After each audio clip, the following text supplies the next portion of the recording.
噔噔噔噔，開嚟見我。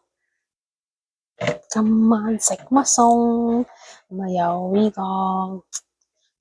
今餐好卡拿福啊，有3碟餸卡拿福嘅。咁啊有呢個貴妃走地雞啦，走地貴妃雞啦，又或者叫做玫瑰雞啦。咁啊要1碟餸啦。咁啊呢個咧就分開幾餐嘅，所以咧今次有啲雞肉啦，同雞髀嘅雞腿、雞下髀。咁啊，炒啲豆啦，炒啲豆啦，梅頭瘦肉啦，梅頭肉啦，咁啊落啲紅燈籠椒，咁3樣嘢炒埋一碟啦，咪一碟餸咯喎，有菜有肉咯喎，有豬肉，有豐富嘅蛋白質嚟自豬肉同埋雞肉嘅，咁啊再整埋啲矮瓜啦，炒矮瓜，呢個咧係啲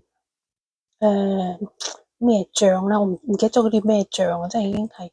即係眯埋眼劈一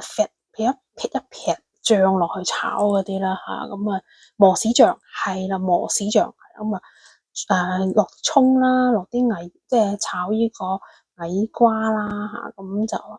茄子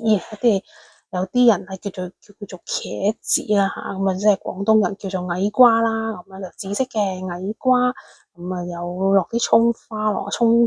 段啦吓，咁啊落去炒嘅就磨豉醬咁啊炒呢個矮瓜，咁有1、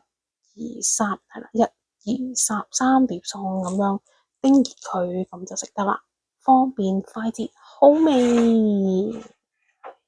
咁樣吃啦。